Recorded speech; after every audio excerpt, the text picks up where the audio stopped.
Friday night football from the Dritte Liga in Germany. It's top against bottom. From the Danau Stadium, it's Ulm against Osnabrück. Hello from Will Downing. Ulm down in the relegation zone, third from bottom, but they won last week. Osnabrück pushing for promotion, have lost the last two. It's been an upset in fortunes for both lately. Osnabrück with a great chance of surging up the table today. Both make two changes from last week. From Ulm's point of view, in comes Jonathan Marr at right back tonight. He's in for Schulze. And another injury for Ulm. Lucas Rosa, one of the highest scorers this season. He is out up front, and he's replaced by Paul-Philipp Besson. Otherwise, it's the same 11 that won at Victoria Köln last week.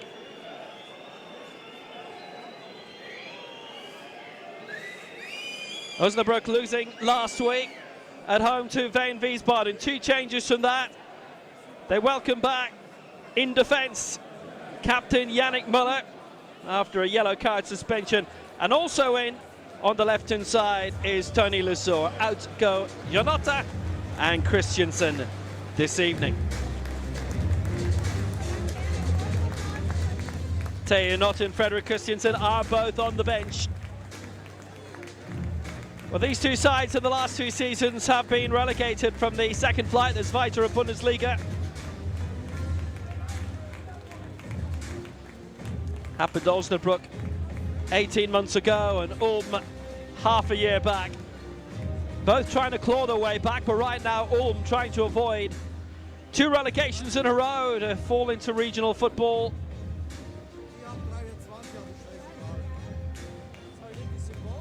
They're trying to begin a new adventure, both, and to get back up to the Zweite Bundesliga again.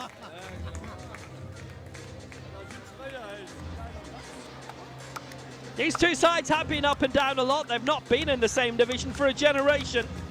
Their first meeting since 2001. And a great chance for Osnabrück to make a bit of hay this weekend, because the two sides directly above them, Werl and Rot-Weiss Essen, are playing tomorrow against each other.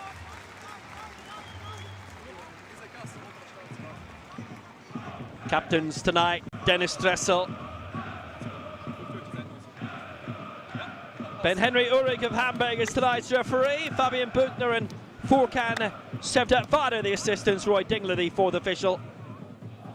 Dressel and Müller the captains. Dennis Dressel still in place of Johannes Reichert, one of four players out with an ACL injury, and Lucas Rosa out as well for this game, although not quite as serious as his colleagues. Ulm in the white, Osnabrück changing tonight, they're in the black. Trying to get into the black. They will break into the promotion spots if they win tonight. A great target for them. And a good travelling contingent for them as well this evening, making their way from Lower Saxony to Baden-Württemberg.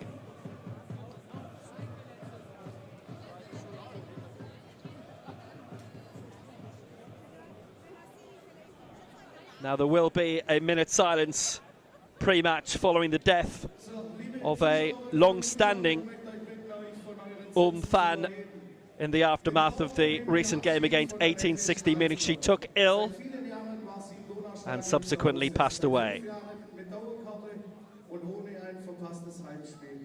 Im Juni 24 wurde sie Mitglied, die Verbundenheit zu unseren Farben zu unterstreichen. Beim letzten Heimspiel gegen den TSV 1860 München brach Annette an ihrem Platz auf der Gegentribüne. In memory of Annette Schnauzler. War sofort vor Ort und reanimierte sie. Leider verstarb Annette anschließend in einer Römerklinik. Wir verlieren eine treue Unterstützerin der Spatzenfamilie und einen Menschen, der den SSV Ulm 1846 Fußball gelebt hat. Unser Mitgefühl gilt ihrer Familie. Annette bleibt unvergessen.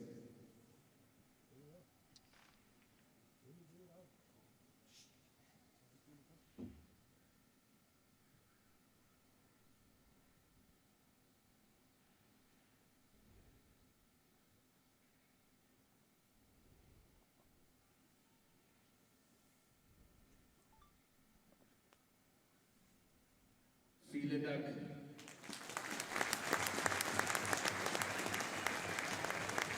Aneta Schnalzke, RIP.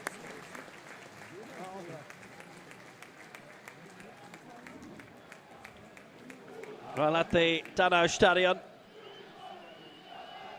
it's been a long time since they've seen a victory. The start of October when they beat Schweinfurt here by 5-1. They would certainly take that tonight. It is a fixture with a lot of history, but not a recent history.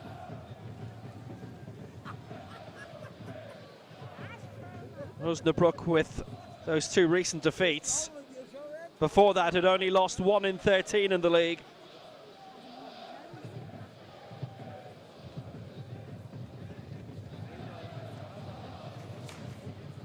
As always, a fiery atmosphere in Germany.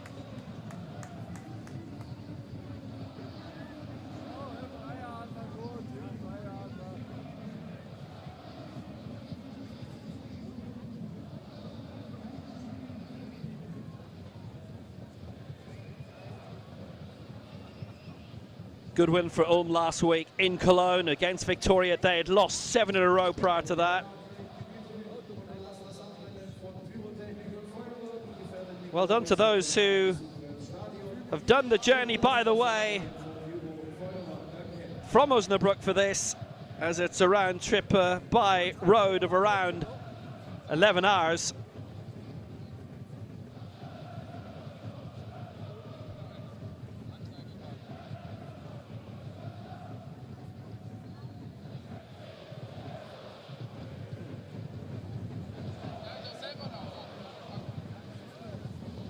Ulm on their 3rd coach this season, Pavel Dotchev, coming in recent weeks, got through a few defeats, but now a win.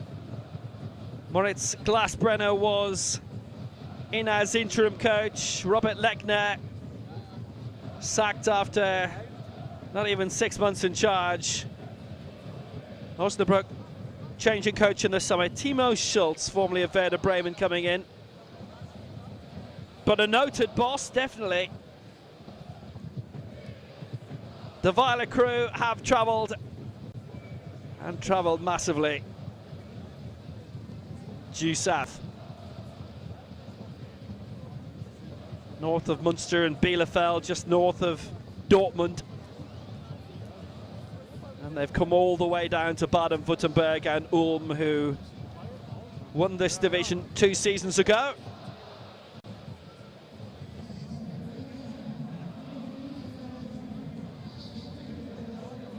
Osnabrück winning promotion in 2023 through the playoffs. Last won this league in 2019, so they've had a couple of promotions in the last decade, but their spells in the division above, well, only 2 seasons and 1 respectively, and then straight back down, and same for Ulm, just the 1 season last season when they finished in 17th spot. Well, you need a head for heights up there, and I would say under German health and safety laws he's not due to be up there.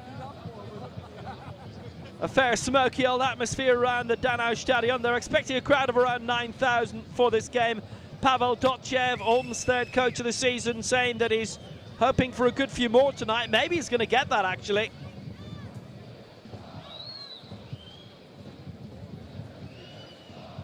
Southeast of Stuttgart, waiting for the smoke to abate as well. Have been a few different clubs fined for dangerous flares in this division, and that's obviously led to the fan protests we saw for the quiet dozen minutes the past few weeks, not last week but prior to that. They've obviously taken note of that in Belgium, because we had that last weekend in one of the big games in East Saint-Gilloise.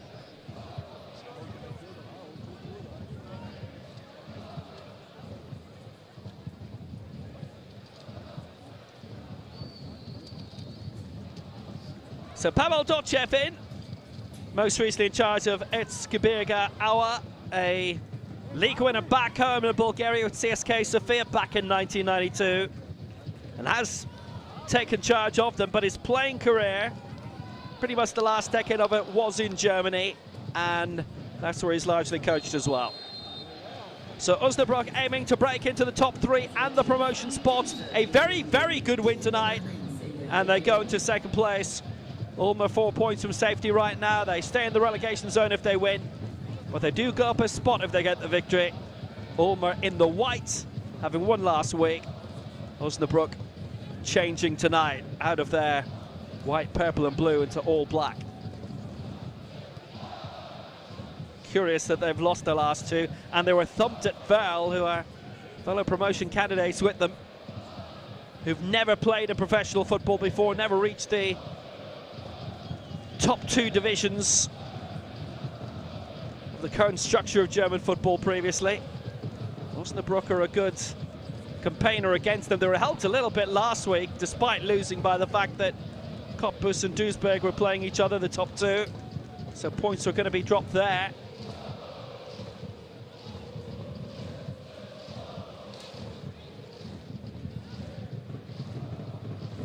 Duisburg at home to Aue tomorrow, and Cottbus away at VfL Wiesbaden on Sunday. There is a bit of congestion below Cottbus. Essentially, there's only 3 points between 2nd and 5th right now.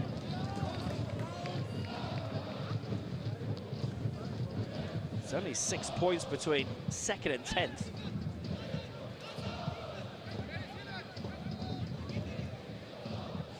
Ulm simply trying to drag themselves away. They're fortunate that they've 2 clubs who are doing much worse than them. The cross was good straight away, and a goal! Tony Lesieur, one of the 2 changes tonight, and Osnabrück score inside 2 minutes.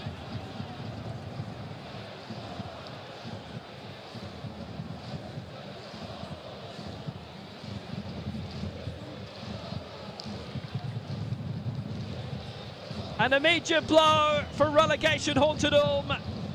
And Pavel Dotchev said that last week's win is worthless if they don't win tonight.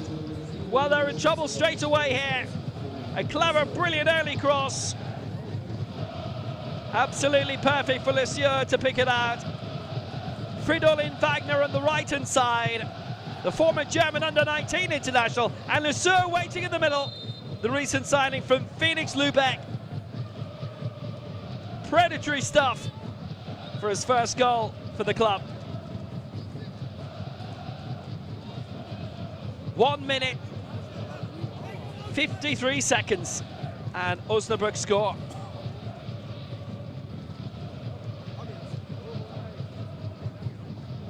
Just like that. Ulm need a response. They haven't even got the ball into the final third yet, and they're behind.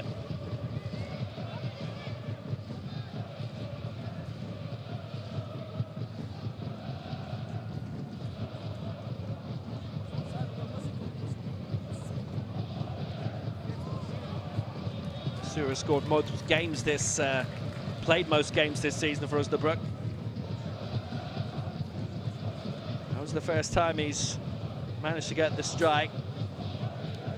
Important news for Osnabrück that Yannick Müller is back tonight.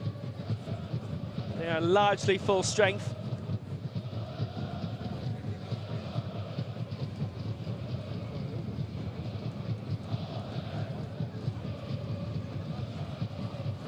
Just 1 defeat and 13 before the back-to-back losses against VfL and VfL Wiesbaden, who are in 11th spot, but not that very far away, the top 3.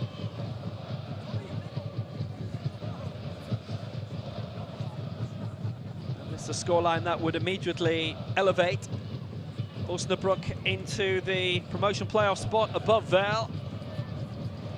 Certainly making a lot of headlines right now, and Osnabrück trying to write a lot. Well claimed by Lars Kahl outside the area.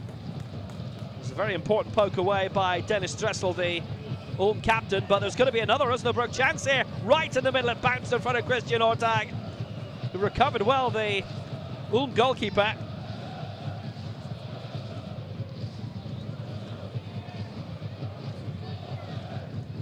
But they've been pressured right from the off. David Kubash, the former Poland underage international who's featured an under-20 World Cup for them, just latching on towards the edge of the area. Couldn't quite meet her right, but he almost did.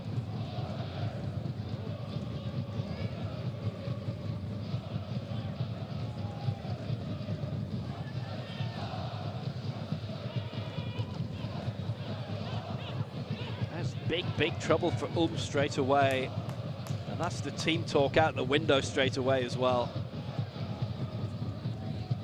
Pavel Dotchev coming in, his assistant coach, Oliver Unsold. They had stability. Thomas Wöhler had been in charge for 4 years, but he was dispatched towards the end of last season in a bid to keep Ulm up, but it wasn't successful. Osnabrück and Timo Schulz, well, they've gone through a whole lot of coaches. 6 in the last 2.5 years. Marco Antwerpen dismissed in very controversial circumstances in the summer.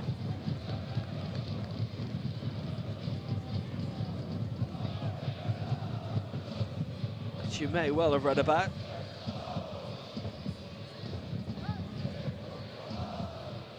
Still have noise to make around these reaches. The sports club itself that SSV Ulm are attached to, founded in 1846. But football wasn't part of it, otherwise they'd be the oldest football club in the world. That came around a few decades later, but they've been around a long time.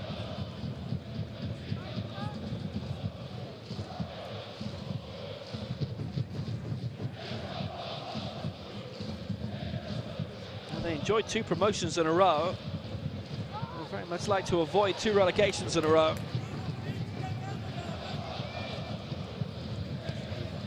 On the near side for Leon Dajuku. He's got a few valuable goals this season. Nobody's scored more than Elias Löder, their top scorer on 4.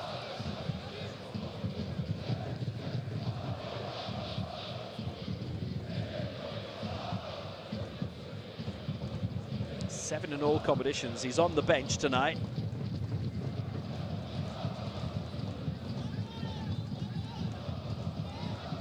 Last time he scored was in that 5-1 home victory against Schweinfurt, which was just around 2 months ago now. Forward by Dressel, the captain. It's a good ball poke forward. That's a lot more like it from the Besson. Openings for Paul Philipp Besson in front of goal. Came from Borussia Dortmund's B team at the start of the season. And they did include quite a few of those in their Club World Cup squad, but he wasn't one of them. That's Ulm's first corner of the game.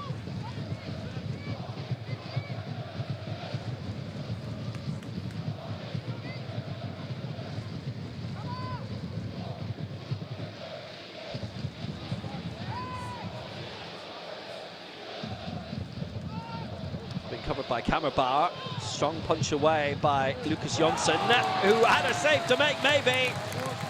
Decent effort coming from outside the area. Just flew narrowly wide. Good chance for Leon Dajuku.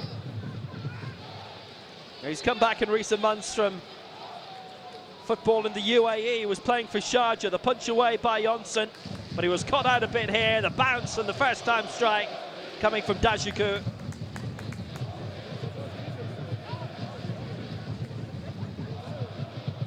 He's from a Kosovan and Albanian family, eligible for them still. Scored equaliser against Ingolstadt. They lost that by 4-1. Did get the clincher against Alemannia Aachen on the road, and the western tip of the Ruhr Valley right towards the start of the season. Dajuku poked that too far though.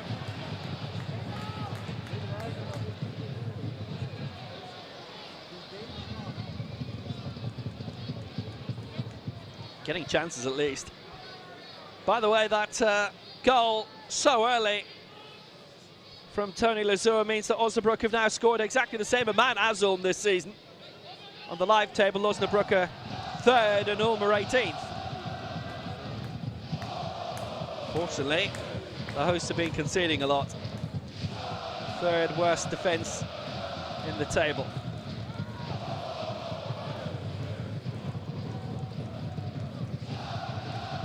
Osnabrück's defence is the best.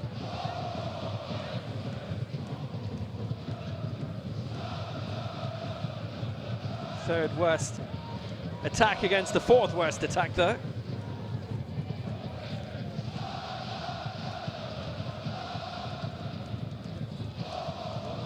It's taken up well by Kopic on the right-hand side. Kammerauer with the pullback. Important touch away. Lucas Mazag, the Italian-born player who grew up in Germany. Pavel Dochev involved in the Paderborn squad. It was one of his first coaching assignments. Had just retired from professional football as a player. Brought them up to the top flight in 2005. A whole series of regional cups to his name. 7 in total, all over the country.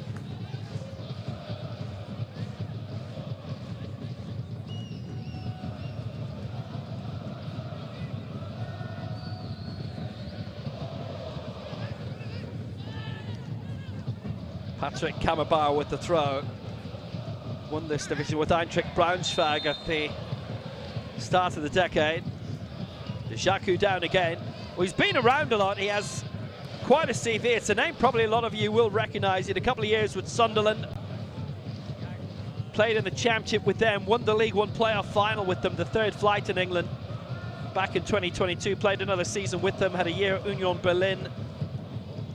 Won the double with Bayern Munich in 2020. Just a smattering of games. He only ever played 3 times for them, and when he won up to Union Berlin, only played for them twice. Scored 4 goals for Sunderland. 39 matches for them during his couple of years in England. It's a Hajduk split then, and then even further east to Sharjah, just down the road from Dubai, up the coast a little.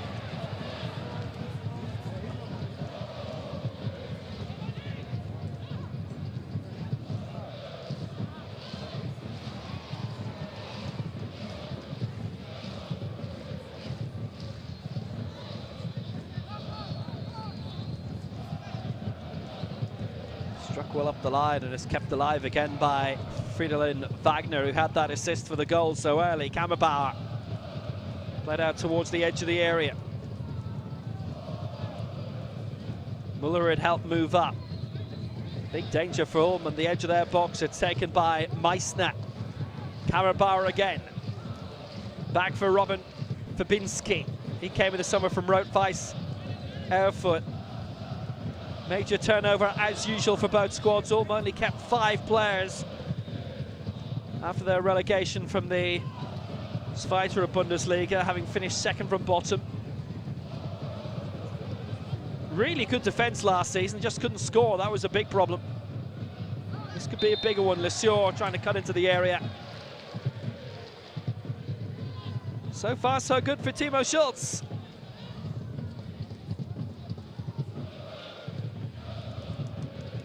Busy decade. He's already been in charge of St. Pauli and Basel and FC Cologne.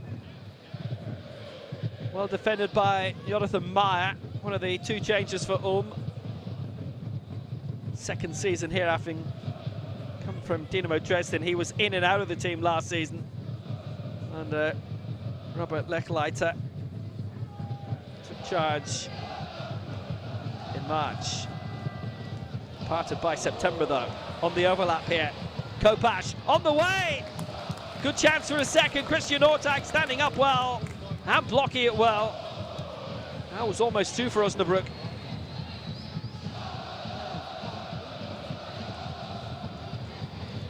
Kopash again. Very clever, Lesieur. Important block that was by Meyer.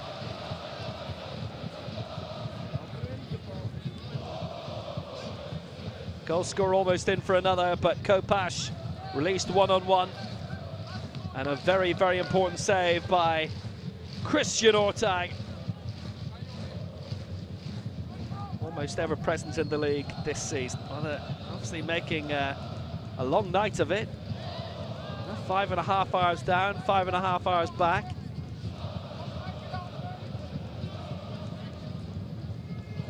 The travelling Lilla Weissen fans for Osnabrück. Lars Kale will take the corner kick for them. Scored against Essen and Auer in back-to-back games. Hasn't scored since. Lots of assists though. Right at the top of the assist table with 6. It's deep. Meissner putting it back in. It's a second. And Ulm didn't deal with it at all.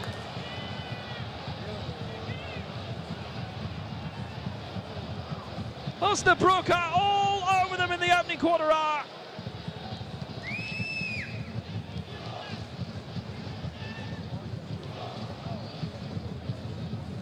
Headed right back across. And really, the Ulm defence shattered. Wagner among those into pounce, and Wiemann as well. It's Wiemann's header, and it's 2-0. His first goal of the season. And it's another assist for Robin Meissner.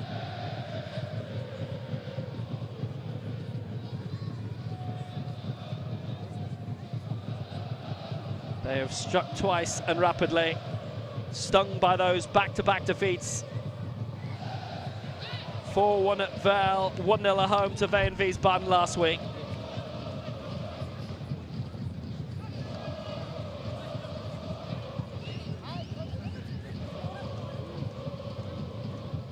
And Osnabrück are right on it tonight.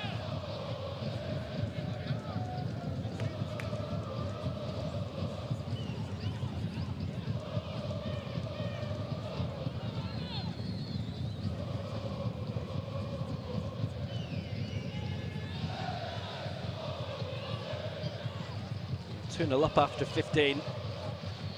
Who knows how many more could be on the way.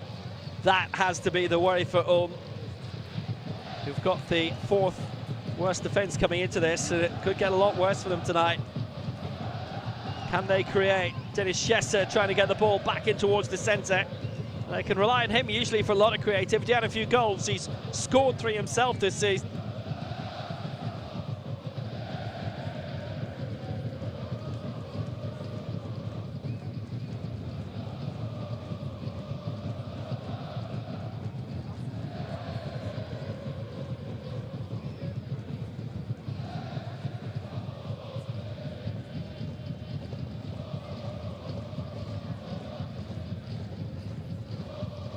It is a rollicking start to the weekend, but Ulm being left very upset. Niklas Kuhler with the cross. Chance for the returning Jonathan Meyer to get something dangerous in towards the far post, and he did. Dajaku up, couldn't quite connect with it. Lucas Jonsson happy that it flew past his far post, no doubt about it. What a brilliant ball in. I'm sure that was a cross more than a shot. Ended up being a dangerous version of both. Meyer hasn't scored yet this season. Did win this division with Dynamo Dresden back in 2021.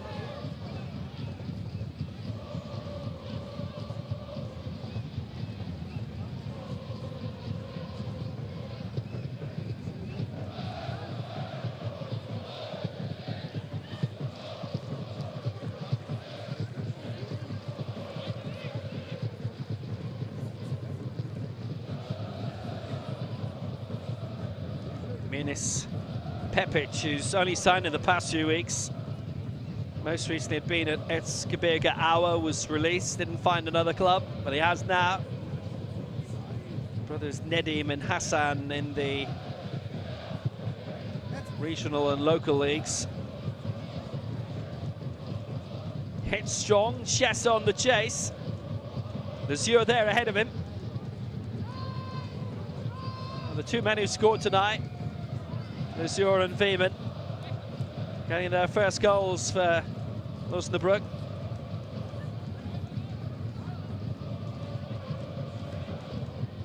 VfL Osnabrück.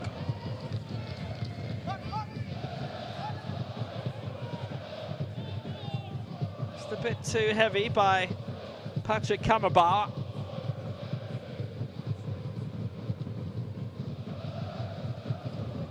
They've had 6 spells in the Zweite Bundesliga since 2000.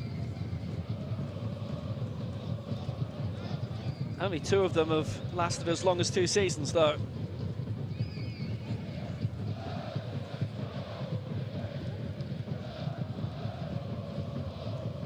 Ulm were in the Bundesliga, in the top flight at the turn of the millennium for 1 season only. Finished 16th, straight back down. That off the back again of 2 promotions in a row.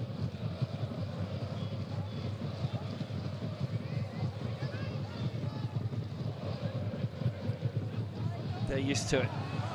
Back heel was clever. Brandt went down, but referee Ben-Henry Uri was right there, and he said no. A man from Hamburg. It's an even longer trip.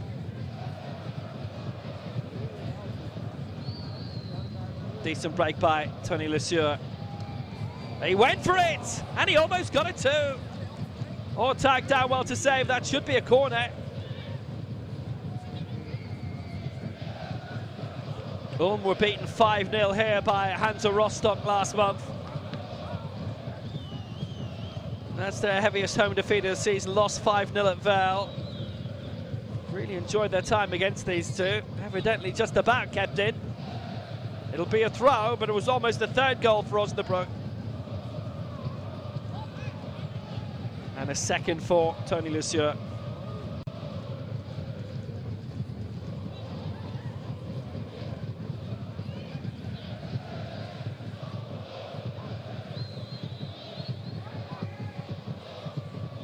Far flank, Lesieur again. Short for Lars Kerl, his 3rd season here, having come from Freiburg.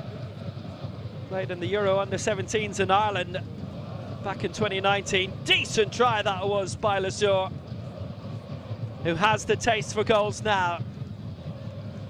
How very well won that was by Fridolin Wagner.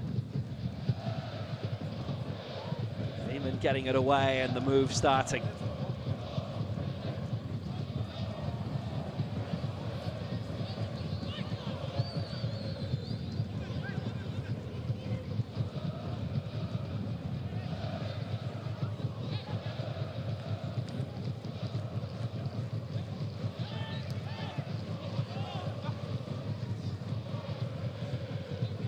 Well, and Essen being overtaken on the live table, at least for now, by Osnabrück. Verl at home tomorrow.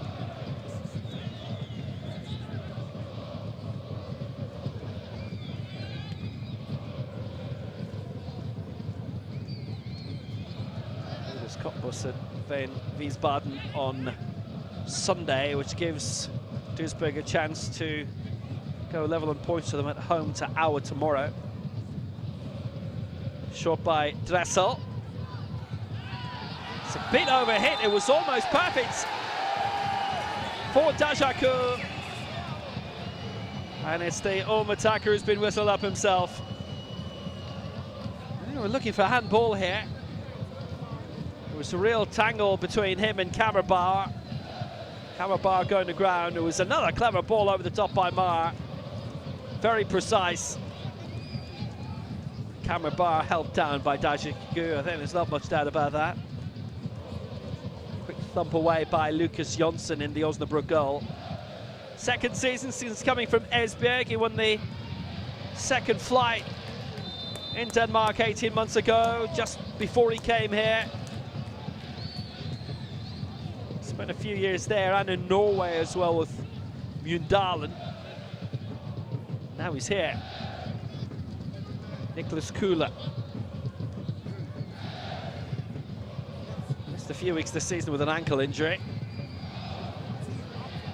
But they've got options, and lots of them. Pulled back by Chesa. And that will be no difficulty to Jonsson.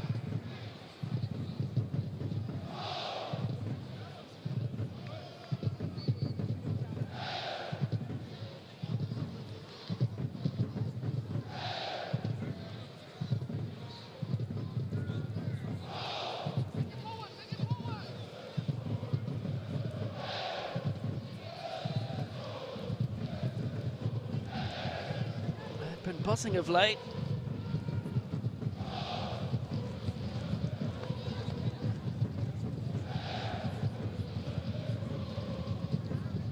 Ten points out of a possible 18 from the last 6 games. Those 2 defeats, particularly the one at home to VfL Wiesbaden.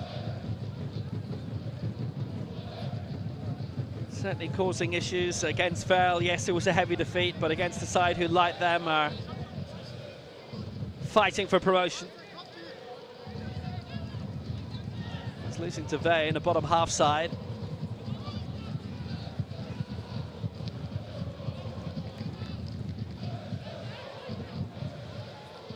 Pushing for the middle of the table thanks to that victory last week. So Ulm still without captain Johannes Reichert, Marcel Wenig, Dominik Martinovic and Jonas David all out with ACL injuries.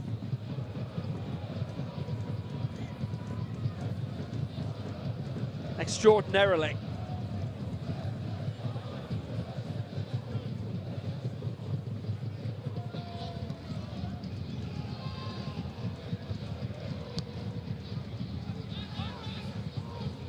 Fixture calendar hasn't been generous towards Ulm. Osnabrück starting this week in 5th, Essen are 4th, and that's where Ulm are next week.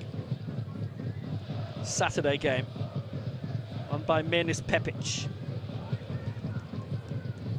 Generally he's floated around the 2nd and 3rd flights. He's suffered a few relegations in recent seasons with Würzburg Kickers and Meppen.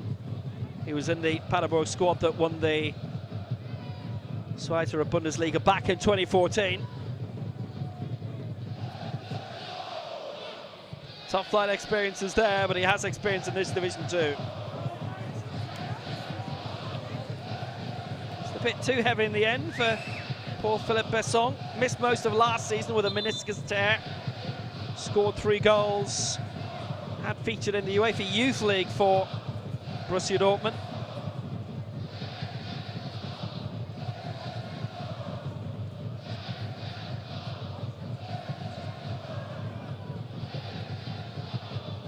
Them in the summer, but had 4 years in the Nuremberg B team around the turn of the decade before going back to Dortmund. Relegated on the last day last season, Saarbrücken beat them, ended up in the bottom 4. A win would have kept them up.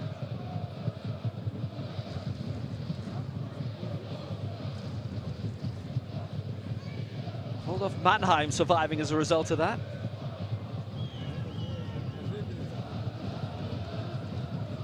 They're having a great campaign. They shot up the table last week. Osnabrück would very much like now.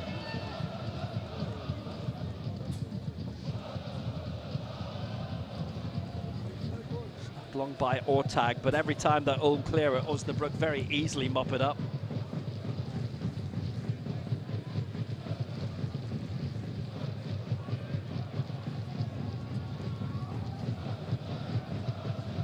Poked forward by Fridolin Wagner, who had that assist after barely 110 seconds for Tony Lesueur's opener. Definitely settled Osnabrück down after their recent upsets.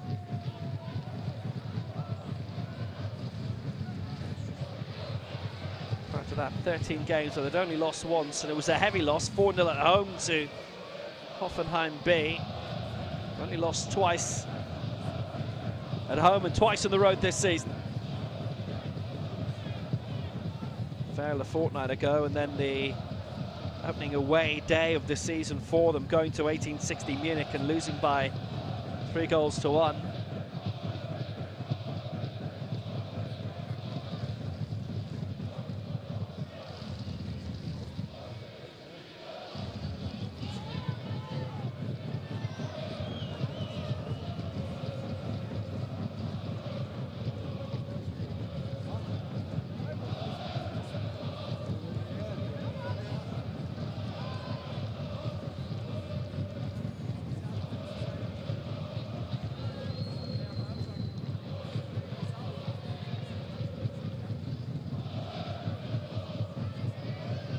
back of conceding those 2 early goals, Ulm now have the second worst defence. Only bottom side's Schweinfurt have conceded more than them. Brilliant defence for Osnabrück this season. They've kept 9 clean sheets in their 17 games.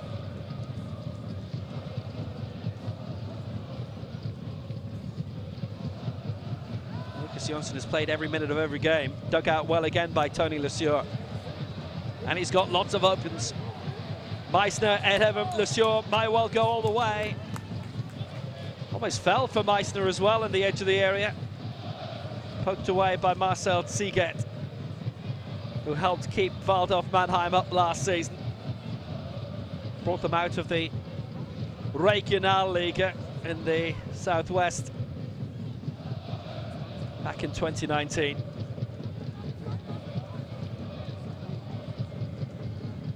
Off the back of their Southwest Derby win last week, I mean, they're not far off the top. Only 3 points off Osnabrück, 2 points off coming into this and overtaking them on this scoreline. Goal difference is 4 behind that of Duisburg, who are currently in second.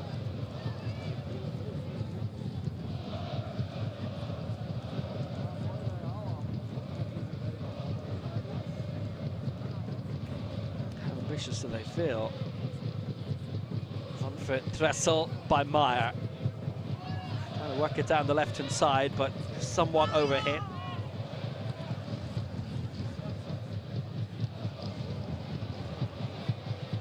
It's quick thinking by Ortag, but he has to get back in his line quickly.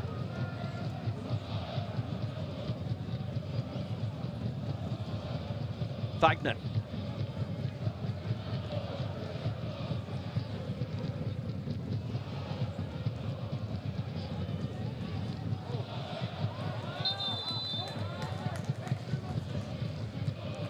Up by Ben-Henry Uhrig here.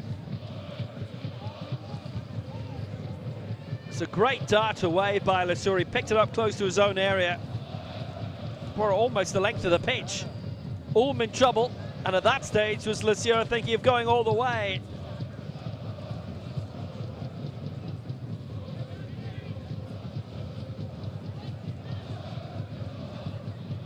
Important challenge, Lucas Mazag, to keep him out. The signing from Hoffenheim at the start of the season. This was his previous challenge on David Kopash.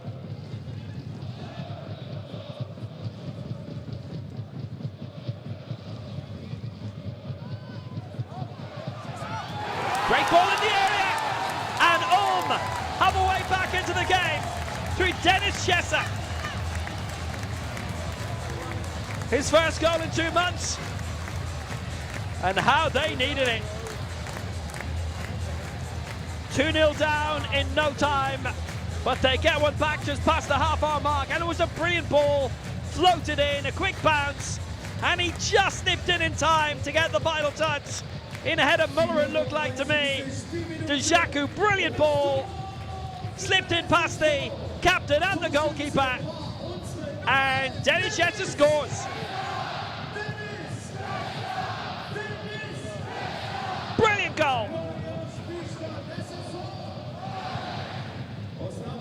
Wonderfully floated into the area. And Chesser gets his 4th league goal of the season.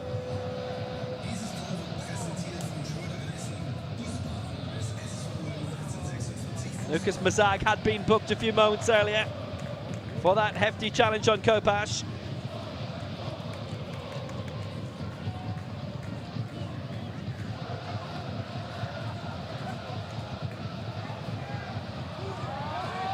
Good curl in by De Jacu.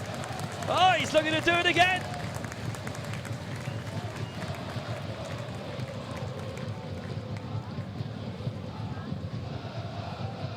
Well, that's certainly a massive boost. Pure and simple. Before half-time. Mazag's 2nd yellow card of the season, incidentally.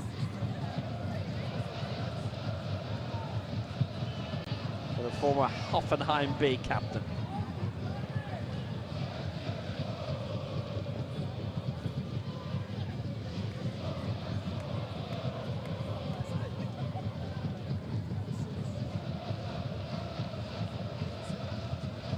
more like it from Ulm. Despite their lowly position, they've only been shut out 3 times this campaign. This is less than Osnabrück have. Osnabrück have been conceding little. They haven't been scoring a huge amount though.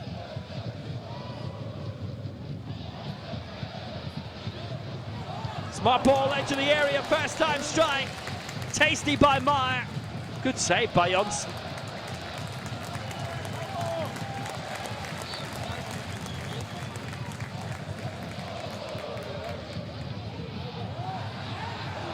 It's another tempting one. The flag was up on the far side from Furkan Sebdet-Vada.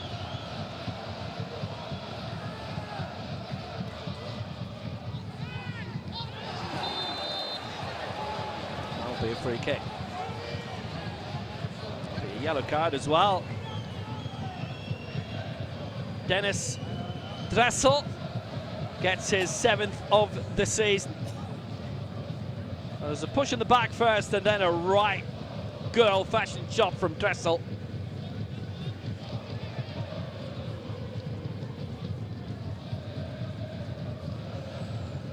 He and Mazag are both in the book.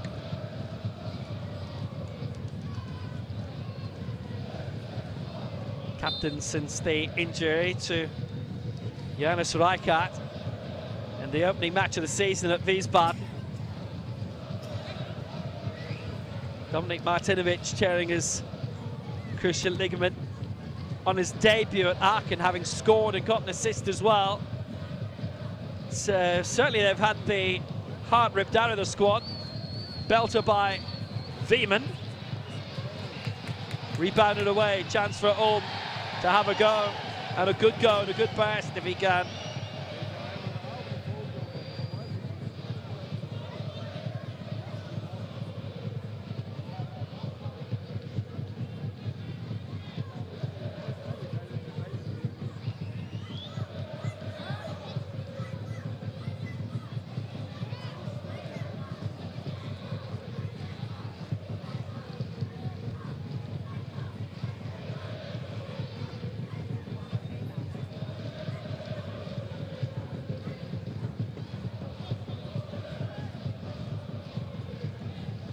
More round of games this calendar year before the long winter break. Ulm at Rot-Weiss Essen next weekend, as mentioned, on the Saturday, and Osnabrück at home to Stuttgart B. And there's going to be another card coming here. Dajaku now. 3 cards in 6 minutes for Ulm, and the patience of Ben Henry Ulrich, the referee, has been lost. 4th yellow of the season for Dajaku. So he's on the brink. He missed the ball totally there. Caught Kammerbauer. Now Dajaku scores.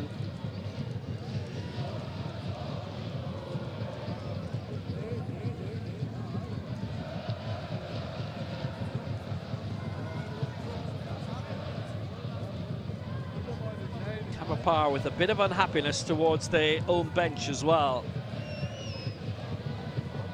Rather Unseld.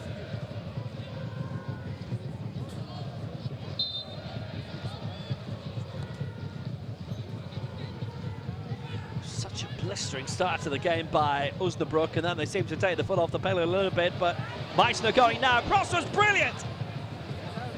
Well, what an opening that was, right in front of goal for Lars Kael. And a spectacular diving header.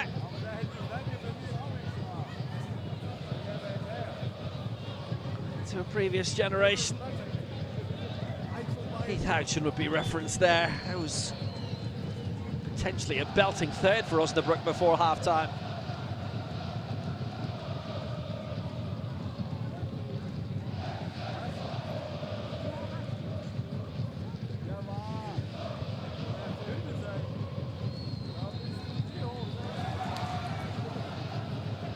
Fell for Dajaku.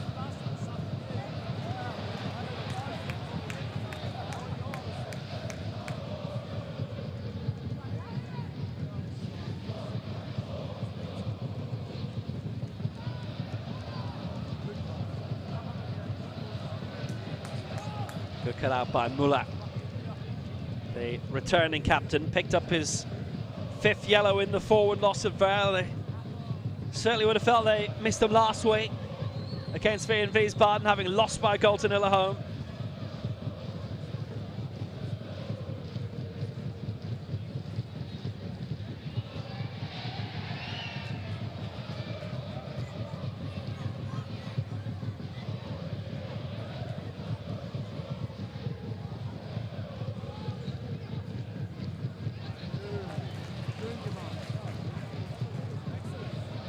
Well brought through by Mazag, who's certainly not taking his foot off the pedal despite the yellow card. Max Brandt playing it short. Schesser has the goal that gets Ulm back into the game. Big threat, they might have been out of it early. It was caught late, advantage played. Dressel, then Mazag knocking it on, and now he's on the back.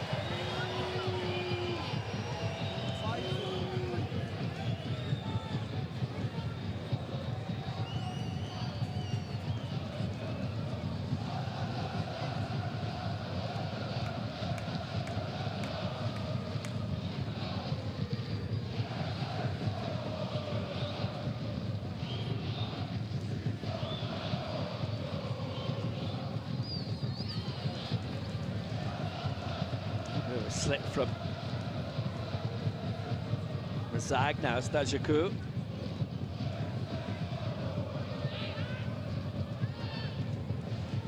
Chilled but dry.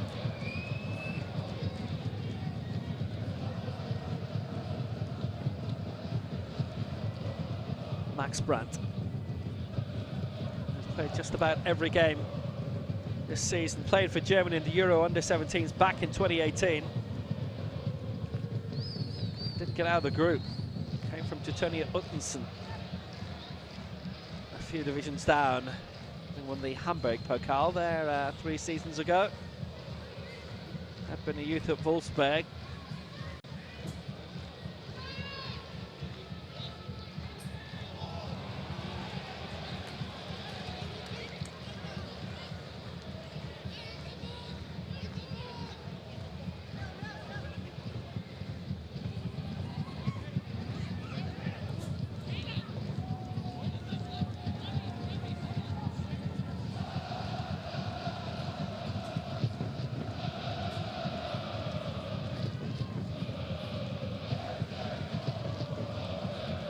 Segert back to Ortag.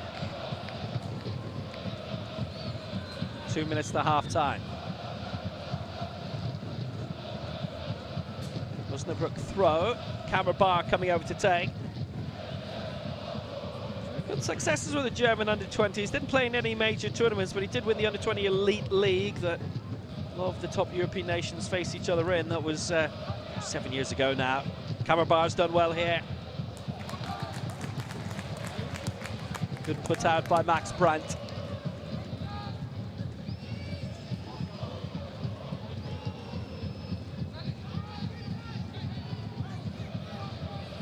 No Evan Brown tonight, by the way, for Ulm, if you were tuning in Canada. He's missed the last 2. Missing tonight as well, I'm afraid. Kammerbar with the throw. Solid head away. And from Dennis Dressel.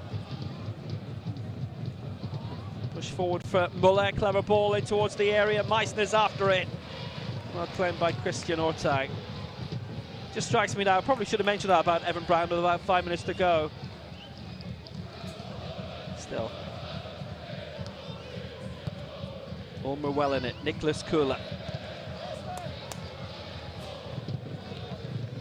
Covered by Robin Fabinski. A bit heading towards Paul Philipp Masson. He's somewhat struggled to get into the game tonight, I thought. Under-19 Bundesliga winner with Dortmund at the end of the last decade. Still eligible for Cameroon. He's 25 now, 2 added minutes at the end of this. And remember, we kicked off about 5 minutes late due to the fan on the scoreboard.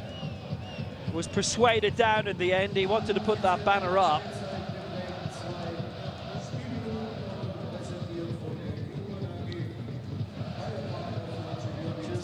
Not a good idea. Certainly not in that smoke either. Not That'll be a fan potentially. A fine for the fan and a fine because of him.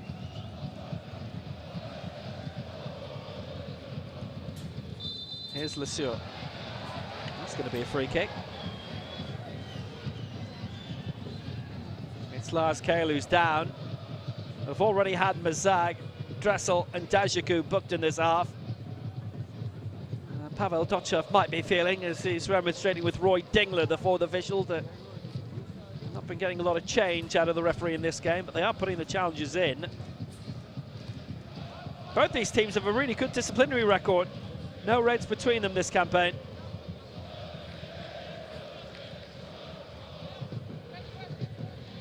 Say one thing for him, where they're perched on those seats, it's just as well it's not raining tonight.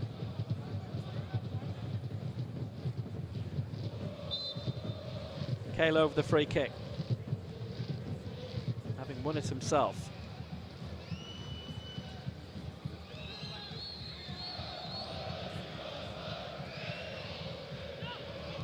Good delivery by Kale, dangerously too. It was right up in the air by the captain Dressel, and that clearance should do it.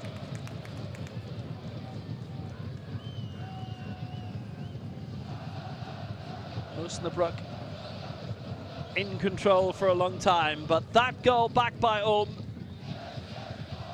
gives them a way back into the game, potentially. Meissner got the head onto it, and it is Osnabrück who lead at half-time by 2-1. Tony Lesseur netting after 1 minute and 53 seconds. Wagner's cross on the right. A dream start for Timo Schulz's side. Niklas Wiemann making it 2 in the quarter hour. Good header, a corner that Ulm hadn't dealt with properly at all. But then that goal back from Dennis Chesser just past the half-hour mark, and Ulm have a little bit of hope back in this potentially. Osnabrück might have been out of sight, but not just yet. Half-time at the Stadion it is, and it's Ulm 1, Osnabrück 2.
game so far. Well, what a match it's been. Osnabrück leading Ulm by 2-1. The goals from Le Sieur and Nicholas Weimann in the opening 15 minutes. Ulm getting one back through Dennis Schesser in the half hour. That's really sparked them back into life, giving them a bit of a foothold back in the game. Osnabrück have only lost 4 times this season. Ulm have lost 11 last season in going down. They only lost 5 more games than that. But Ulm at least have given themselves a shake up front. They will remain in the relegation zone no matter what tonight, but if they can get a victory, then they're only a point away from safety. That would be a lift.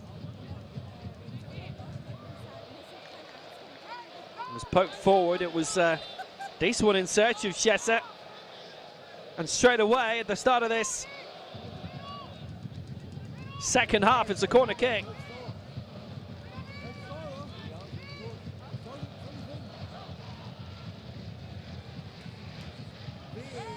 Schesser with a for Ulm, it's promising, but it was very easily and very quickly headed away. Timo Schultz was massively disappointed with the loss last week. Fatih Kaya's strike from 30. His old club are doing very well right now. St. Truiden is second in the league in Belgium. Beat Club Brugge last weekend. You might have seen that resulted in a sacking ahead of the big Champions League outing against Arsenal.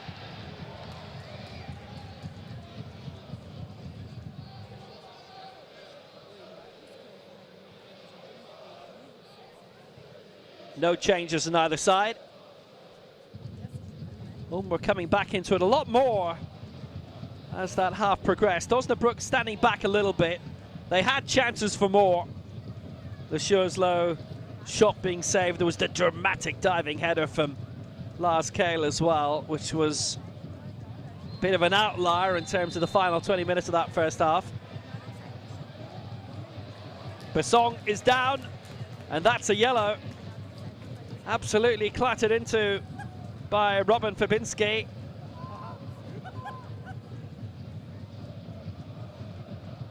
That's their first caution of the game. That's his first of the season. Well, it was one to be won.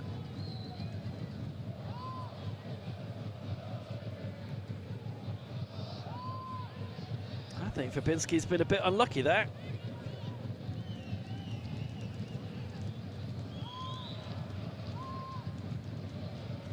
Came at the start of the season from Rot-Weiss Erfurt. His dad, Sibi Fabinski, played for Erfurt in the 90s and Polonia Warsaw, where he's from. It's hit deep. Chance to steal back inside. There might have been a little bit of a tug back there. Well, I wonder. Looking for the flick on, and it's gone. Besson. And it's 2-2.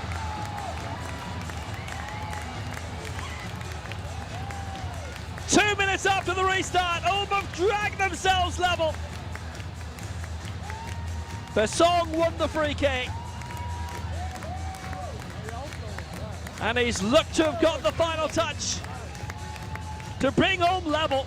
The Sparrows are back flying again.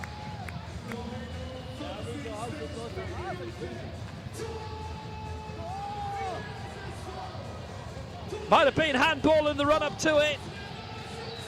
From Brandt, then cleared away. Floated back deep into the area, Besson up. How much of a touch should he get? He won't mind. De Jacker with a great ball into the area at first. Blocked towards by Jonsson, the original strike by Max Brandt. But then played back in. De Jacker, and the slightest of touches from Besson. And it's 2-2. 2 assists for De Jacker.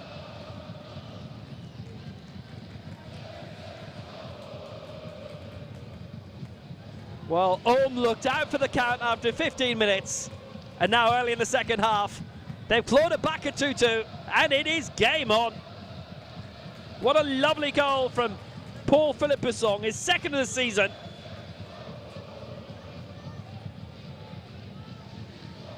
And Timo Schultz is getting a bit of that sinking feeling.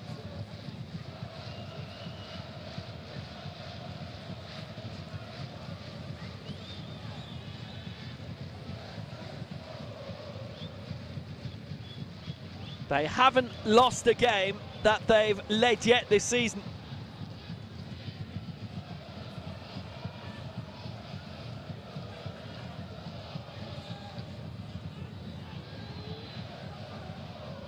Meissner trying to get them up a few levels again.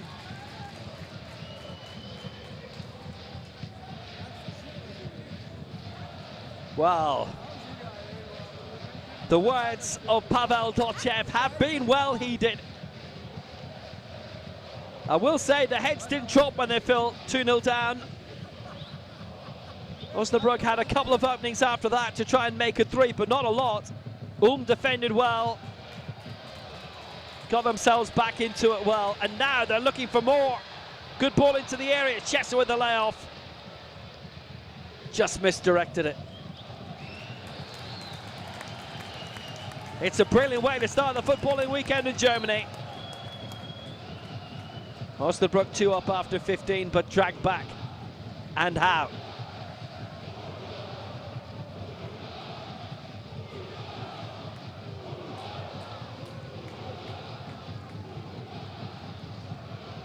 They had led Rot-Weiss Essen back in September. That ended a 1-1 draw, a KL penalty.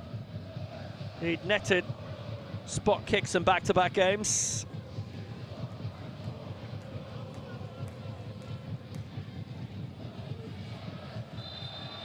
It's the only game this season in which they've led a match and not won it. That's going to be another yellow. Ulm's 4th of the game, and that one against Nicholas Köhler, his first of the season.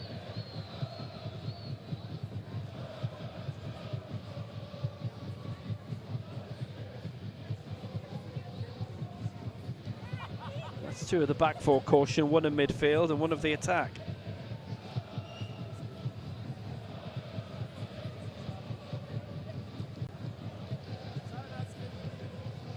It's been really engaging this so far.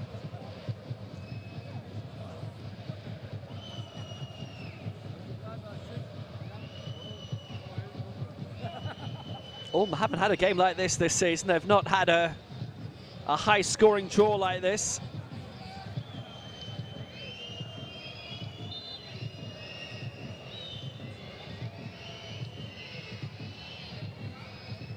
Struck deep, Kerl. Muller up for it, Yannick Muller. Captain couldn't do a lot with it. Has to try and get back into position here. It's got all the way back to goalkeeper Lucas Jonsson, but they've kept the move going.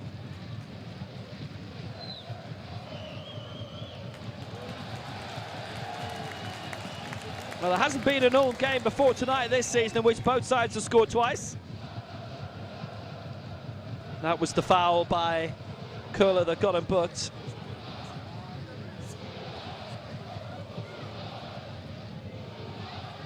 Say likewise, by the way, for Osnabrück.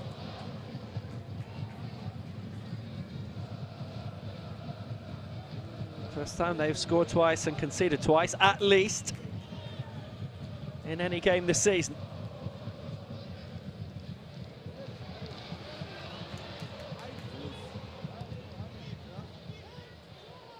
Simple cutout by Friedlin Wagner, and a chance to get Meissner away. They've got to do it all over again here, Osnabrück, but they're well capable of it. That's a goal kick already out before it was steered out by Marcel Zeget.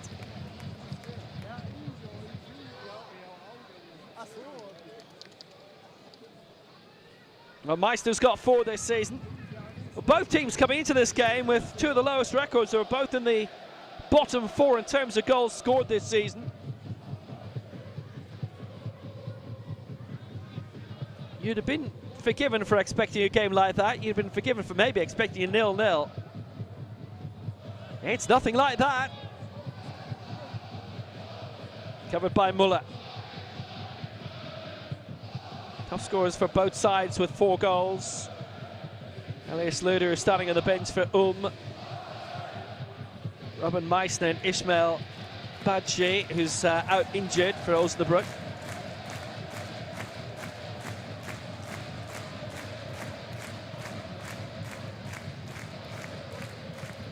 Had been missing Kai Prugger for a couple of games, but he's back now on the bench. Hasn't scored yet this season. That's for it to be pulled back, and it was Wagner. Not with the similar success of earlier. Well, David Kopash came from Ingolstadt at the start of the season. He had won the Bavaria Pokal with them.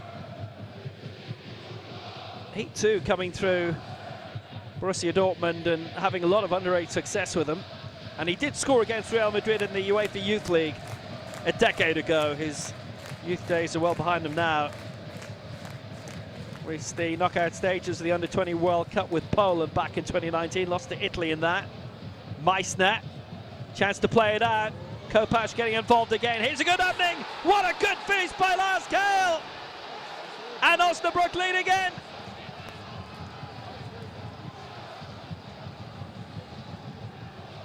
His 3rd goal of the season. His first from open play, and it is a beauty. And Osnabrück hit the front again. And Pavel Dotchev can only wonder how his defence did not do their job. Quick move. Lovely close control it was by Kale, found by Kammerbauer. The quick cross from the right edge of the area. Lars Kale controlling. What a goal. Kopash had been in support just behind Kammerbauer and looking for it, but Kammerbauer definitely picked the right option. Lars Kale found, and Kale finds the net, and it's a lovely goal. And it's 3-2 Osnabrück.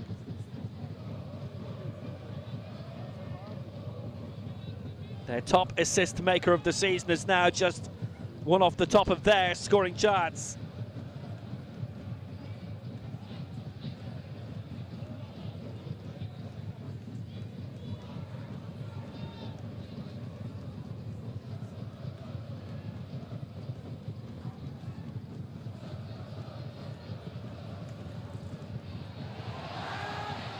Here they come again, and it might be 4. He's done it, 2 goals in a minute for Lars Kale. Rounded Christian Ortag, and Ulm have crumbled suddenly. And now he is their top scorer.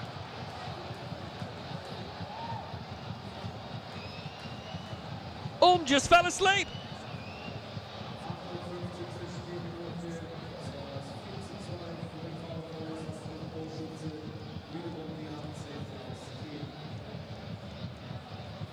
A very bad goal to give away.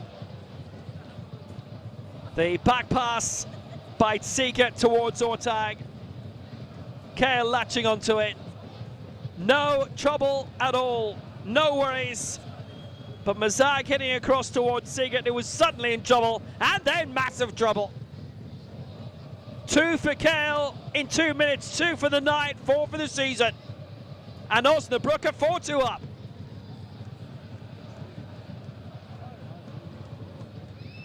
And they're all off the Osnabrück bench now.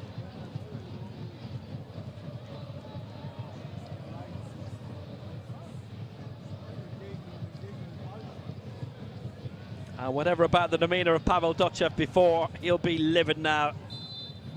Lars Kale does it again, and he's on a hat-trick.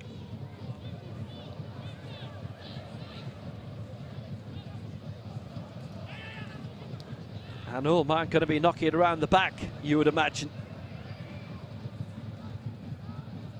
Meyer across. Well, Seeger got it totally wrong, I'm afraid.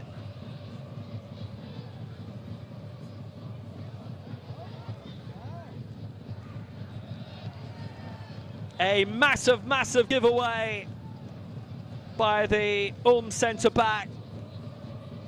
Couldn't find Ortag, who was immediately rounded. Ortag close to 200 games for Ulm now, having joined in 2018 from Stuttgarter kickers. Part of the squad that won 2 promotions in a row. Part of the Ingolstadt squad that famously took this fighter of Bundesliga a decade ago and went into the top flight. He stayed there for a bit as well. It's going to be a free kick, another yellow. That is a 5th yellow now, and it's Max Brandt, his 5th of the season. So he would miss the trip to Rot-Weiss Essen next week. 5 players caution.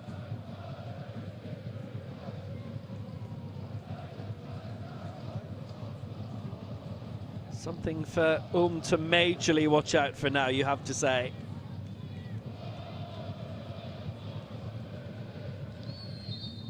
Brandt joining Dressel, Mazai, Köhler, Deljaku.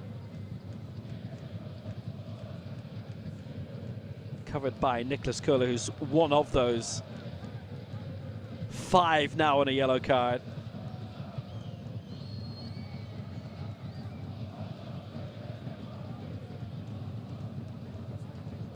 And Osnabrück are looking for more.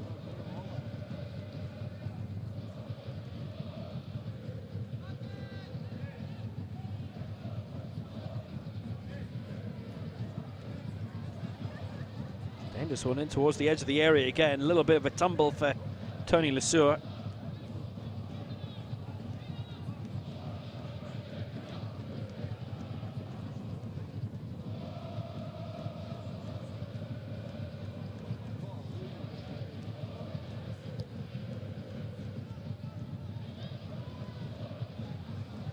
Where do Ulm go to from here? They've clawed themselves back from 2 goals down once in the game. Now they have to go and do it again.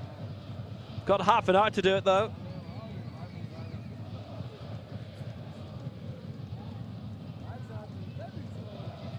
They have a throw. Yannick Muller, the Osnabrück captain, had sent it wide to the far flank. He's just gotten a bit of a muddle there.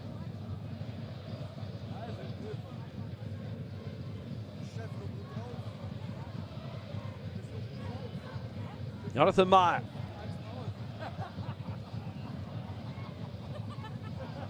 Short for Max Brandt, who's on the overlap. Dream stuff for Osnabrück, no doubt about it. It's a great ball over the top. What a finish that would have been by Besong. Well, he got the leveler for 2-2, and then suddenly it turned a bit nightmarish for Ulm over the next 10 minutes. Met it first time, not well. It's a clever ball by Meyer, though.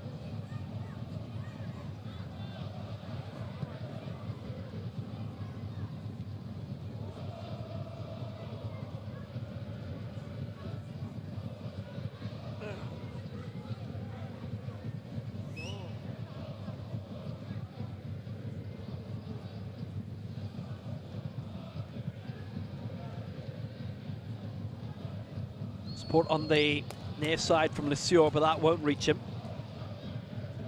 Get out well by Meyer, who's having a decent game. One of the 2 returnees tonight.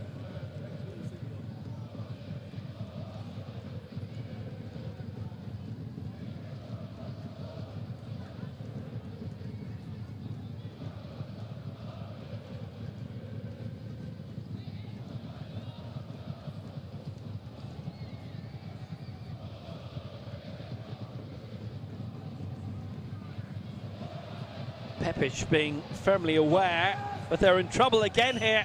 Meissner trying to win it. It's back for Saget. It's a bit of back pass, this time to Ortag.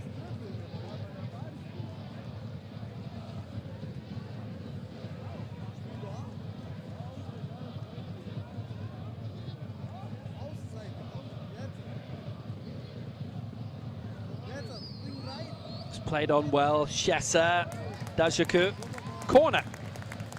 It's a bit more like it.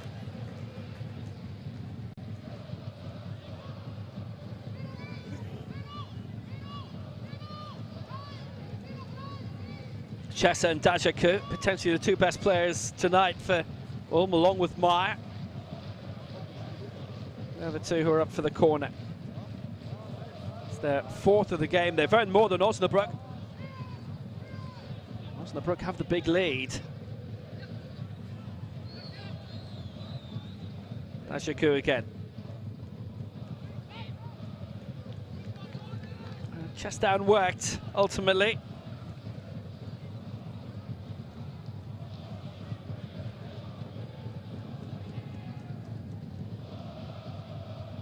Still back by Lesueur for Lucas Jonsson. And Lesueur is on the way again. That's a clever ball into the area, trying to get Meissner in. Joint top scorer now with 4 goals.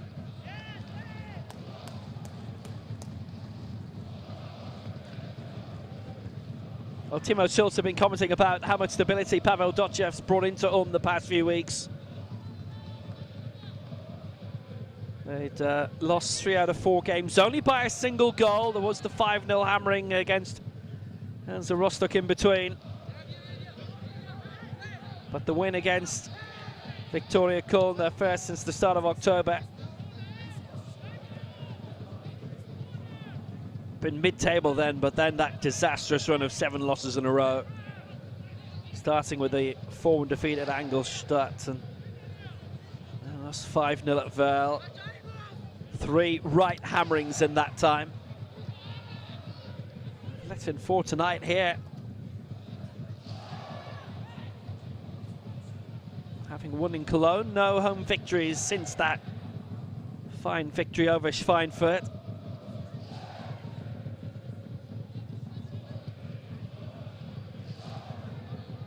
Rock bottom with Havelse just above them. And a bit of a gap between them and Ulm. Still 7 points clear of Havelse and 10 ahead of Schweinfurt and only 4 off Jan Regenberger, hanging just above the relegation zone in 16th. Auer are the side that Ulm are trying to overtake tonight. Osnabrück corner.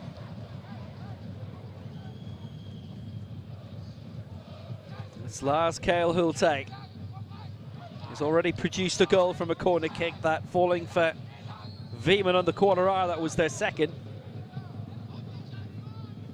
Wonderful travelling support they've got. Have they got another goal coming their way? Well, they've got another corner coming their way on the far side.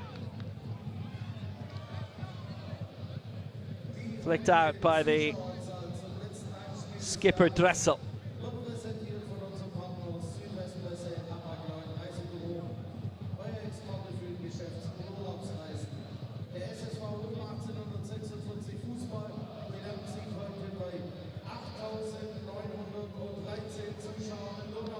$8,930 the attendance tonight, which is pretty much in line with what they'd been expecting. Kammerbar's going to take the corner kick. Got a good float on it. It's going to come out towards Meissner. Dennis Dressel looking to get the block in motion, and it's another corner for Osnabrück, 3 in a row. Decent work for Meissner. He was the top scorer in the Regional Liga Nord 5 seasons ago, the Hamburg boy. German under-18 cap. Almost a decade ago, on loan from Dynamo Dresden. Featured for St. Pauli and Hamburg and Dynamo. Hansa Rostock as well, not having a bad old season of it. Osnabrück starting the night a point ahead of Hansa Rostock. Oh, that's heading in dangerously. Ortag with a punch out. Not much Meissner could do about it. Just got stuck under his feet a little bit.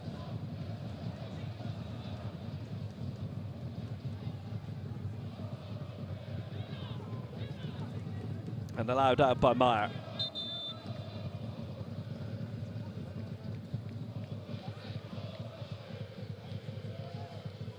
Changes on the way. Kai Pröger is coming back, and Lars Kael, what a night he's had. Good finish here. A goal on top of his assist. Comes off just past the midway point of the second half. And then that goal moments later. He's been involved in 3 of the 4 Osnabrück goals. But he goes off with 21 minutes to go, and he has had some night. Kai Pröger is on. Oh, hasn't scored since coming from Jan Regensburg at the start of this season, but looking to firmly be involved in a promotion push, and he too was in the Paderborn side that got promoted to the top flight in 2019. 3.5 seasons he had there and scored against Bayern Munich. In his second month, the Bundesliga player Elias Lüder is going to come on shortly for Ulm, and Andre Becker as well. First changes of the night for Ulm, coming after Osnabrück's first.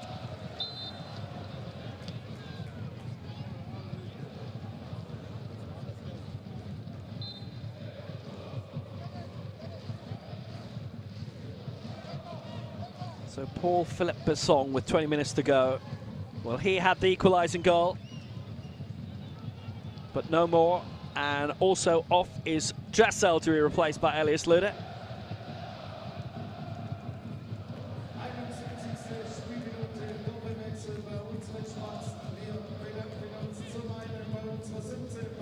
Besson and Dressel replaced by Lüder, who's 4 goals in the league. He's top scorer for Ulm, 7 in all competitions.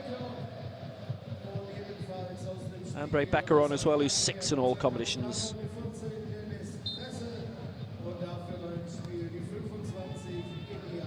3 in the league. 20 minutes to go. What a good, entertaining game at the Danau Stadion.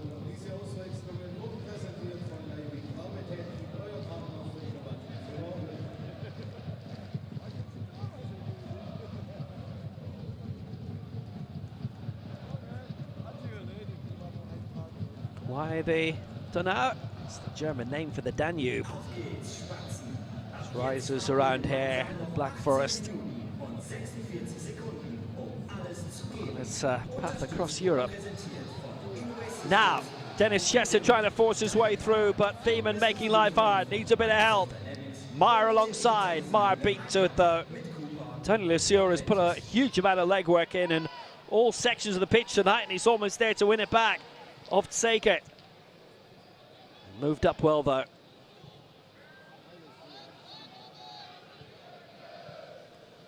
Forward by Lucas Metzag.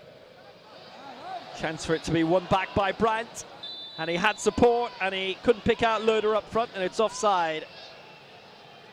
Flag from Fabian Buchner on the near side. When they last met, it was in the Zweite Bundesliga, the second flight in 2001, and it was a 1-1 draw here. Heady days for them both. They've obviously both been there recently, but not for long.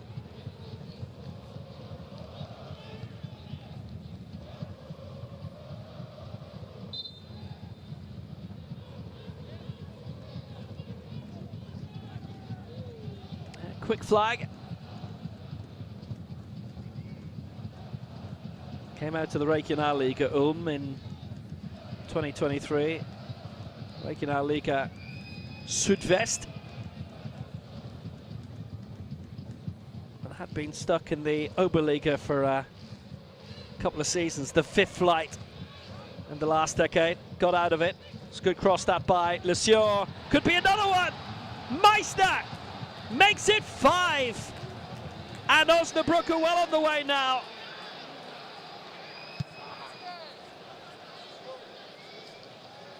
And it's the 3rd time in 7 games that Ulm have let in 5. What a good goal by Meissner.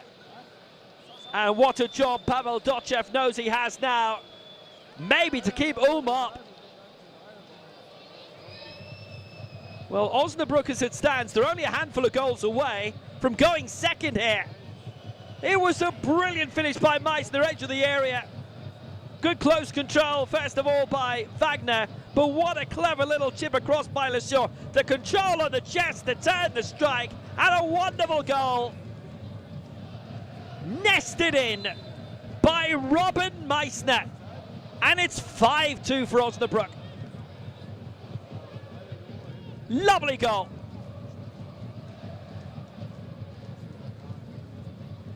And it's getting worse for Ulm. The fight back was on, but now it's a real struggle.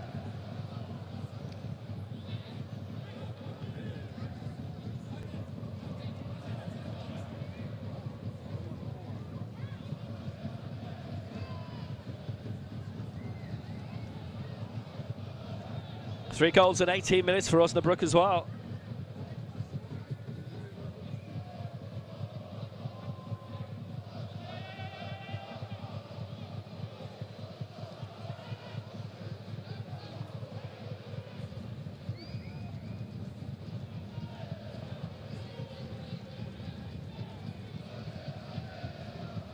Ulm 2, Osnabrück 5.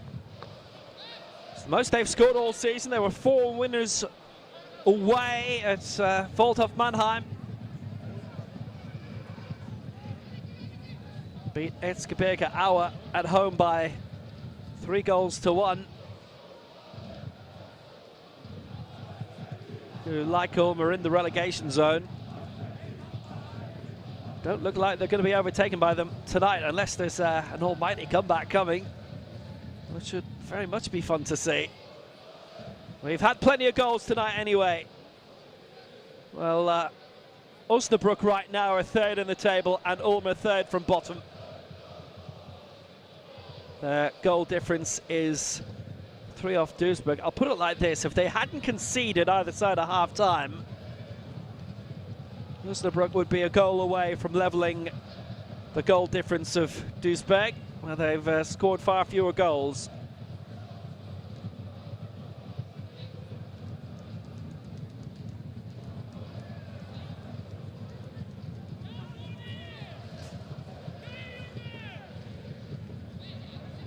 It's just been an immense performance. They've had 8 attempts in the game,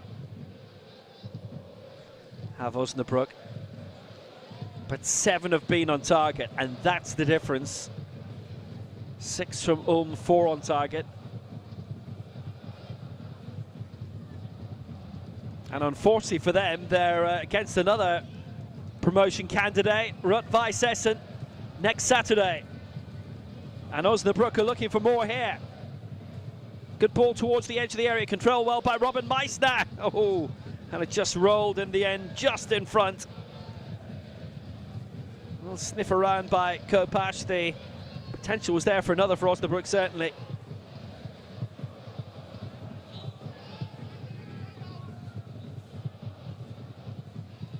Well, lots of big games this weekend. You can also catch one way or another. Ingolstadt against 1860 Munich. That is tomorrow lunchtime. The late slot, it's, well, 3rd against 4th coming to the weekend. It'll now be 4th against 5th for Werl against Rot-Weiss Essen. Osnabrück overtaking Werl at the moment, going into the promotion playoff spot. A couple of big games on Sunday back-to-back. Wien Wiesbaden against Energie Cottbus. Chance for Cottbus to leap back up in the top again. Duisburg are facing lowly. Erzgebirge Aue tomorrow. Not quite as lowly as Ulm, unfortunately for Ulm. Jan Regensburg against Waldhof Mannheim as well on Sunday. Further games for you to enjoy from the Dritte Liga if you so choose. Osnabrück next week at home against Stuttgart's second side, who are 10th right now. They're only 3 points behind Osnabrück at kick-off time. That'll be heading for 6 off this scoreline. Changes on the way. Kevin Vitaup and Brian Henning set to come on.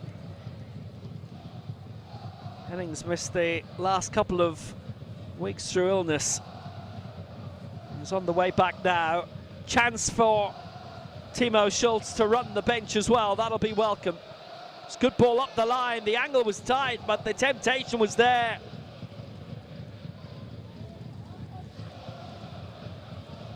Wagner in search of another.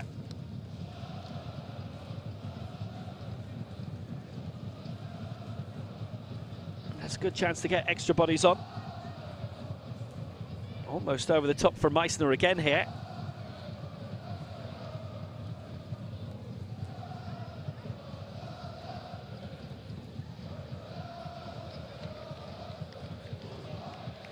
Chance to bolster up midfield, but, well, the Ulm support remaining very much that, very supportive. They know they're in a massive relegation fight now, and this was how it started inside 2 minutes through Tony Lucier. His first goal for the club. He's had a brilliant game and off he goes. And an assist subsequently for the 5th from Meissner. His game is done and he has certainly helped his figures tonight. Brian heading on for his 10th appearance of the season, came from Victoria Köln at the start of the campaign. Double change coming also for Ulm. Lewis Gurlick wearing 2 and Esna Akasal wearing 7 on the way. David Kopash has also gone off for Osnabrück. They can warm up now, if they can. Came from Hertha Berlin at the start of the season, 5 years there. A Berliner of Turkish heritage. And Mar is going off along with Dajiku. And again, it's a thought of just to really protect the better players. They've been 2 of the better performers tonight. Don't want them injured for next week's big game, which sort of suggests you might think that they've felt this game isn't winnable now. The scoreline would kind of tell you that.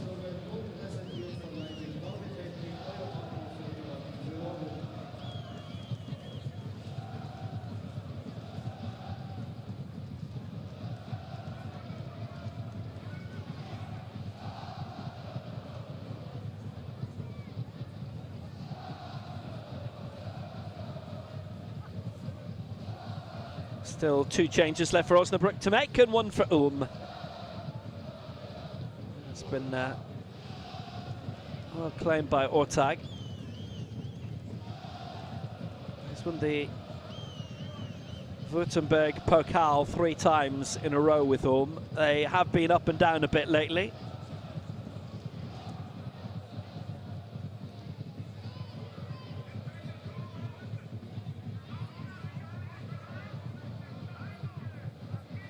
Aksakal on for his 4th appearance since coming from Hertha.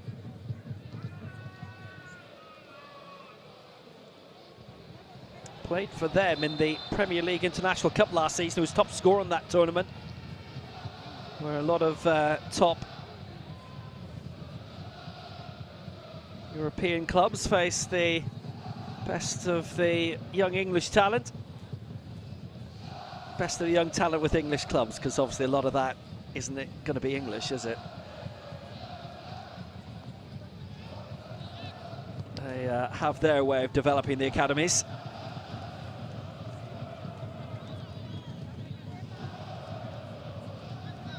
I would say it's not the German way. Gurlick is going to take the throw. His 10th appearance having come from Breen in Norway. He was in the Eredivisie for a couple of seasons as well in the Netherlands with Pek Zwolle. Back home again after starting with Hoffenheim and Eintracht Braunschweig. Osnabrück are looking for more. It's a good burst by Kai Prüger. He's been fouled. It's a free kick. It is a 6th yellow card. And this one is against Ensar Aksakal. 6 yellows against Ulm in this game. How often do you see that?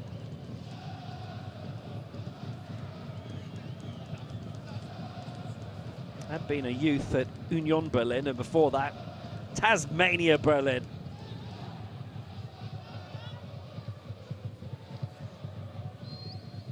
But Hertha, with whom he made his name, Turkish heritage, played on loan at Göztepe a couple of seasons ago. So 7 minutes to go, and Osnabrück are going to love every second of it. They overtake Vel, they overtake Rot-Weiss Essen, who meet tomorrow. Pretty much the game of the weekend. Oh, well, Meissner going from a long way out. Might have been thinking of goal of the season territory there from that range, but totally overhit it. It's a long way down from Osnabrück. But no doubt there are markets to be visited.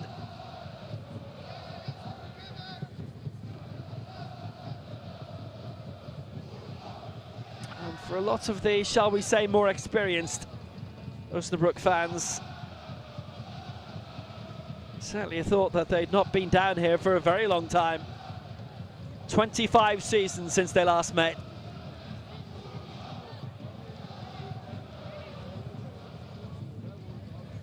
And I think from Ulm's point of view, if they don't see Osnabrück for another 25 years, that'll do them nicely. Son by Henning. Might be more on the way for the visitors here. Cross was good. It's deep. It's Patrick Kammerbauer. He's pushed it back for Jakobsen. Lost out to the Dane. Came from VfL Wiesbaden in the summer. He's played around the National League back home quite a lot.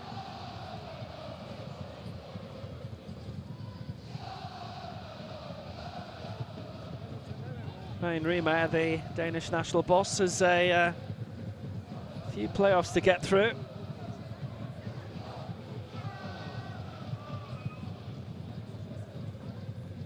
Facing North Macedonia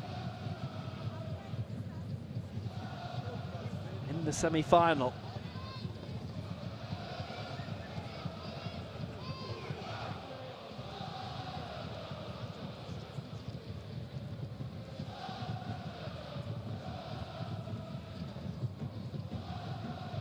If they get through that, they'll be in either Prague or Dublin for the playoff final for the World Cup.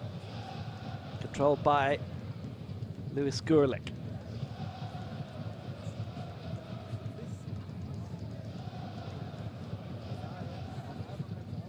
Son of the Hertha CEO, Peter, by the way. He's got the cross in. It's a good ball in! Oh, it's the third goal for Ulm! 4 minutes to go. They have a little bit of hope, but just a little bit. Elias Luder gets his 5th goal of the season. His first goal in over 2 months. Ulm 3, Osnabrück 5. What a game this is, and what a header that was by Elias Luder. It's his 8th goal in all competitions this season, and it's goals like that that might well be the only thing that'll keep Ulm up. They're well ahead of the bottom 2. On the night, they're well behind Osnabrück. Scoring 3 may well have been dream stuff for them tonight. Unfortunately, they've conceded 5. Jewett Karademir is coming on for Osnabrück as well now.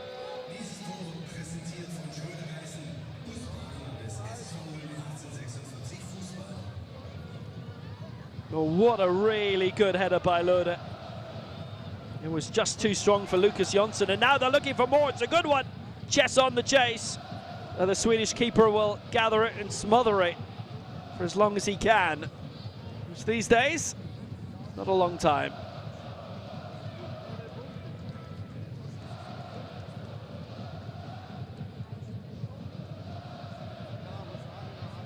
That's a good one played forward again, and it's going to be a free kick. A little bit of a drag back by Lucas Matzag.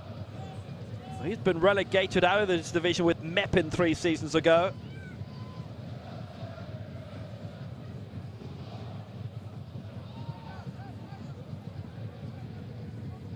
Total drag down. Nice snap.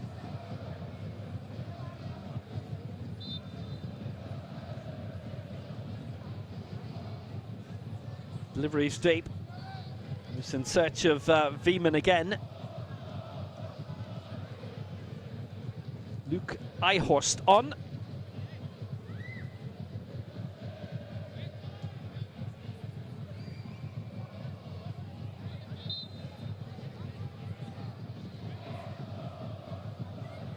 Nine attempts to 7 in the game.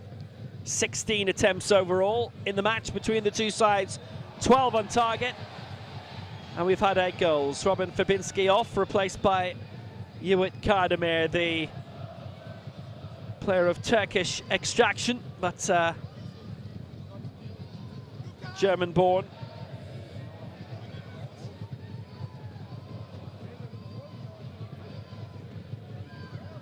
All of Osnabrück's changes have been made, and there's one left for the home side. And it's Jan Boller who's replacing Lucas Mazag, who is one of those on the yellow. And probably right to bring him off, just on the off chance. Haven't had a red all season, but they've been skirting close to it tonight. That's all the change has made, all 5 on both sides.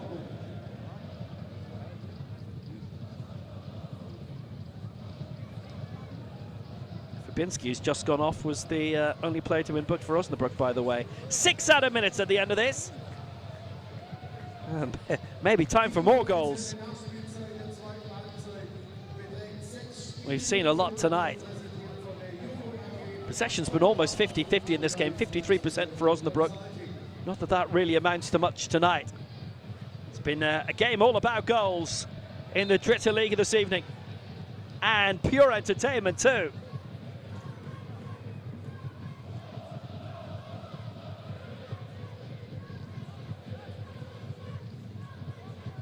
Sigurd skipping away from the scene of the crime. He's not been booked tonight.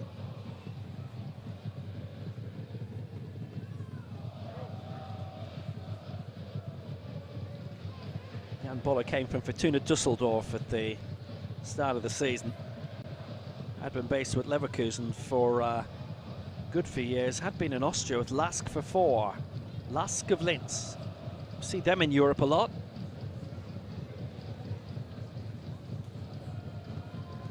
Fortuna Düsseldorf Stadium has been host of a few European competitions.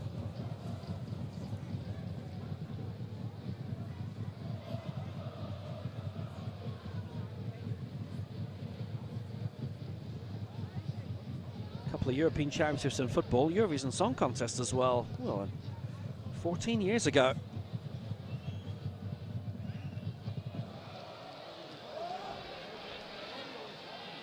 Klein Beortag has been beaten 5 times tonight, but Ulm may feel with a little bit of hopefulness that they're not quite beaten themselves yet.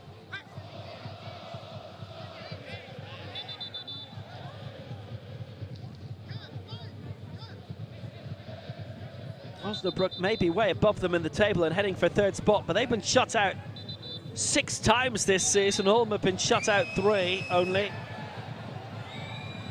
Ulm only have 2 clean sheets, and tonight definitely not adding to it.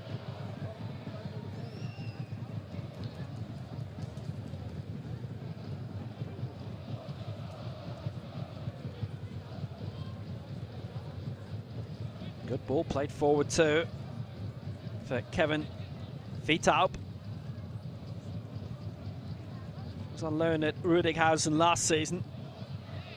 Had been a youth at the Osnabrücker Sports Club. It's covered by Muller, the captain, the returning captain. He's had a busy enough all night. He played under Bernd Stork, the former Borussia Dortmund Cup winner at DAC, tonight a striker. Had been in title running with them. They were runners-up back in 2021.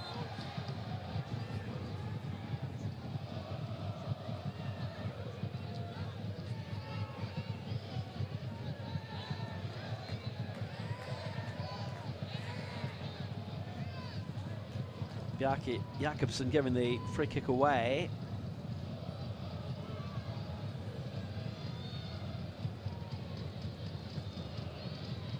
It's a nice little break down the right-hand side by Brugge. He's happy to get the game time tonight.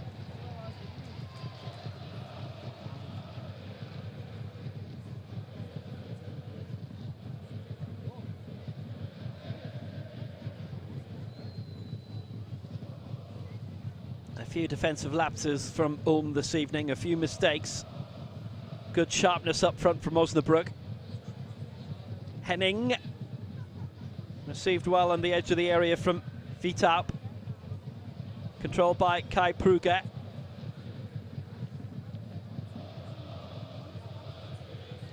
And it's going to be a throw. The boy from Wilhelmshaven, which is about as northwest as you can get in Germany.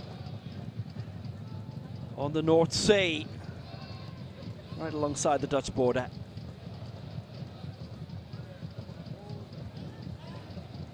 Kammerbauer. Controlled by Jakobsen again.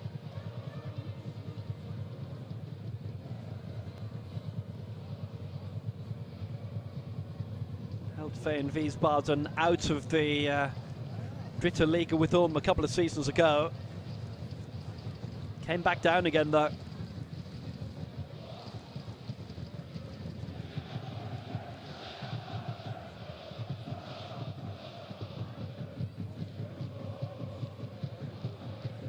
It's a good one played forward. Vitarp on the chase after it. Henning was alongside.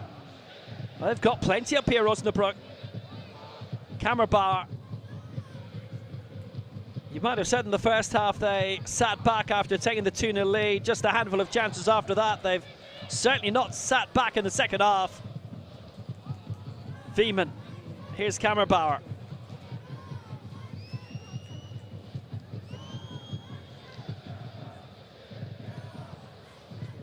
In terms of margin, it's not going to be Osnabrück's largest win of the season, but certainly it's the most they've scored in a single game. 4-1 win at Mannheim had been the best.